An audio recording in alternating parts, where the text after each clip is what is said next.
Hace un par de días publiqué una historia llamada Pasos aquí en internet.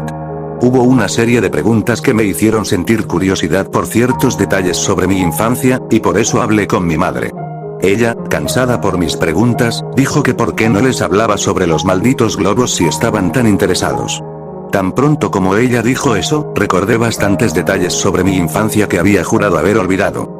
Esta historia proporcionará un mayor contexto para la historia anterior, así que supongo que habríamos de escuchar esta historia primero. Aunque el orden no es de vital importancia, aunque esta historia primero te pondrá en mi lugar de manera más efectiva ya que recordé los eventos de Pasos primero. Si tienen dudas o algo por el estilo, no duden en preguntar y trataré de responderlas.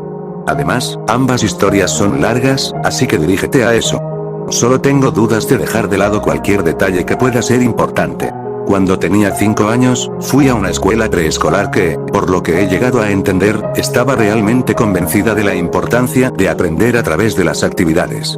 Fue parte de un nuevo programa diseñado para permitir que los niños crezcan a su propio ritmo, y para facilitar esto, la escuela alentó a los maestros a elaborar planes de lecciones realmente creativos.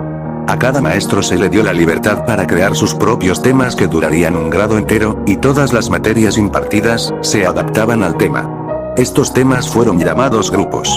Había un grupo espacio, un grupo mar, un grupo tierra y el grupo en el que estaba, era el grupo comunidad. En el preescolar en este país, no aprendes mucho, excepto cómo atarte los zapatos y cómo compartir con los demás, por lo que la mayoría de los hechos, no son muy memorables. Solo recuerdo dos cosas muy claramente. Fui el mejor en escribir mi nombre de la manera correcta, y el proyecto Globos, que era realmente el sello distintivo del grupo de la comunidad, ya que era una manera muy inteligente de mostrar cómo funcionaba una comunidad a nivel global. Probablemente nunca has oído hablar de esta actividad. Un viernes, recuerdo que era viernes porque estaba entusiasmado con el proyecto y con el fin de semana, hacia el comienzo del año, entramos en el aula por la mañana y vimos que había un globo completamente inflado, atado con una cuerda pegada a cada uno de nuestros escritorios. Sentados en cada uno de nuestros escritorios había un sello, una pluma, un pedazo de papel y un sobre. El proyecto consistió en escribir una nota en el papel, ponerla en el sobre y adjuntarla al globo con el que podríamos dibujar si quisiéramos. La mayoría de los niños comenzaron a pelearse por los globos más bonitos porque querían colores diferentes, pero yo comencé con mi nota en la que había pensado mucho. Todas las notas tenían que seguir una estructura suelta, pero se nos permitió ser creativos dentro de esos límites.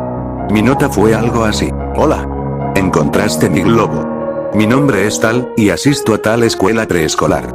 Puedes quedarte con el globo, pero espero que me escribas de vuelta. Me gusta Mighty Max, explorar sitios, construir fortalezas, la natación y estar con mis amigos. ¿Qué te gusta a ti? Escríbeme pronto. Aquí te dejo $1 por correo. En el dólar, escribí para los sellos en toda la frente, lo que mi mamá dijo que era innecesario, pero pensé que era un genio, así que lo hice. La maestra tomó una foto polaroid a cada uno de nosotros con nuestros globos y nos hizo ponerlos en el sobre junto con nuestra carta.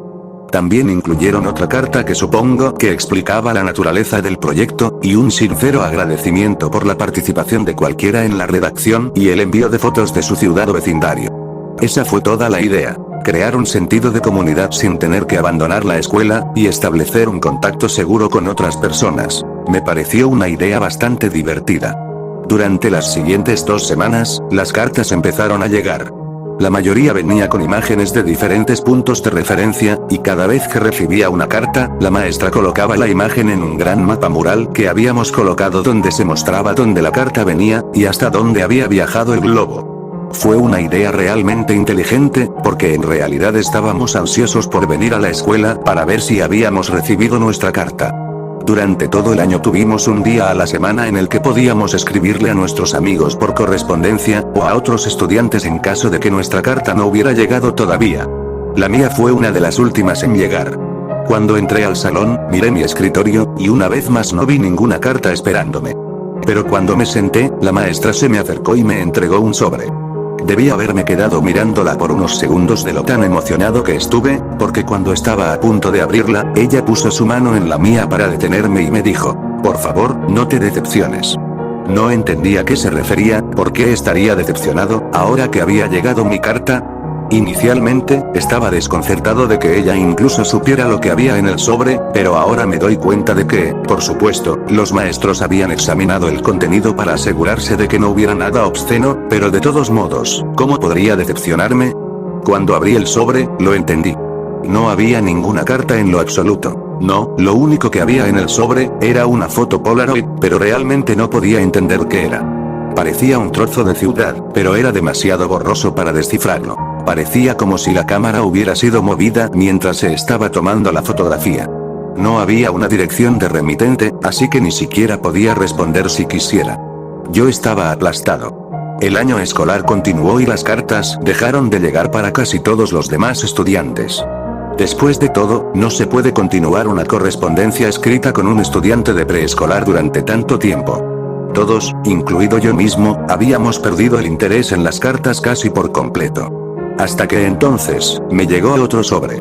Mi emoción fue rejuvenecida, y me deleitaba con el hecho de que todavía recibía una carta cuando la mayoría de los otros amigos por correspondencia habían abandonado su participación. Tenía sentido que recibiera otra entrega. No había nada más que una imagen borrosa en la primera, así que probablemente esto fue para compensar eso. Pero otra vez no había en lo absoluto ninguna carta. No, solo otra foto. Esta era más distinguible, pero todavía no lo entendía. La fotografía estaba inclinada hacia arriba, capturando la esquina superior de un edificio, y el resto de la imagen estaba distorsionada por un rayo de sol. Debido a que los globos no viajaron muy lejos, y porque todos se lanzaron el mismo día, el tablero se llenó un poco. Por lo que la política para los estudiantes que aún intercambiaban cartas fue que podían llevarse las fotografías a casa. Mi mejor amigo, John, tenía la segunda cantidad más alta de fotografías tomadas en casa a finales de año. Su amigo por correspondencia fue realmente colaborador y le envió fotografías de toda la ciudad vecina. John se llevó a casa, creo, 4 fotos. Yo me llevé a casa casi 50. Todos los sobres fueron abiertos por la maestra, pero al cabo de un rato dejé de mirar las fotos. Sin embargo, los guardé en uno de mis cajones que albergaba mis colecciones variadas. Con el año escolar terminado, mi atención se dirigió a otras cosas. Ese año, mi madre me había comprado una pequeña máquina que hacía helados de nieve, y John realmente la había codiciado, tanto que sus padres le habían comprado una igual para su cumpleaños, que era hacia el final del año escolar. Ese verano tuvimos la idea de establecer un puesto de helados de nieve para ganar dinero. Pensamos que haríamos una fortuna vendiendo helados de nieve a $1. John vivía en un vecindario diferente, pero finalmente decidimos que mi vecindario sería mejor, porque era el más transitado. Hicimos esto durante 5 fines de semana seguidos, hasta que mi madre nos dijo que teníamos que detenernos. Y solo recientemente, he llegado a entender por qué hizo eso. El 5.º fin de semana, John y yo estábamos contando nuestro dinero. Como los dos teníamos una máquina, cada uno tenía una pila de dinero separada que juntábamos en una pila y luego la dividíamos en partes iguales. Ese día habíamos ganado un total de $16, y cuando John pagó mi $5, una sensación de profunda sorpresa me consumió. Aquel dólar decía para los sellos, así como el dólar de mi carta. John notó mi sorpresa y me preguntó si había contado mal. Le conté la historia del dólar a John, y me dijo lo genial que era. Mientras lo pensaba, llegué a una hipótesis. La idea de que el dólar había regresado a mí después de cambiar tantas manos me sorprendió. Me apresuré a contárselo a mi madre, pero mi entusiasmo, junto con su distracción por una llamada telefónica, hizo que mi historia fuera incomprensible y que ella respondiera de manera cortante. Frustrado, salí corriendo y le dije a John que tenía algo que mostrarle. De vuelta en mi habitación, abrí el cajón, saqué la pila de sobres y le mostré algunas de las fotos.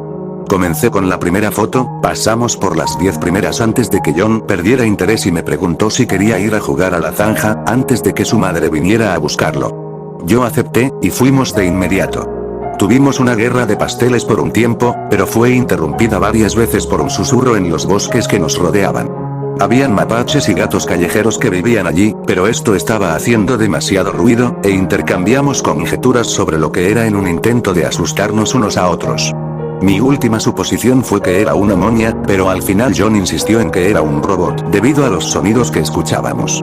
Antes de irnos, se puso un poco serio, me miró a los ojos diciéndome que lo escuchase. Lo había escuchado, y como sonaba mecánico, estuve de acuerdo en que probablemente era un robot. Solo ahora entiendo lo que escuchamos. Después de 1 minuto o 2, vino y se puso detrás de mí y me preguntó qué necesitaba.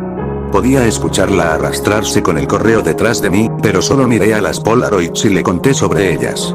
Cuando expliqué más y señalé las fotos, sus frecuentes respuestas cortantes disminuyeron, y de repente se quedó completamente callada, y solo hizo un poco de ruido con el correo. El siguiente ruido que escuché de ella sonaba como si estuviera tratando de recuperar el aliento en una habitación que no tenía aire en ella.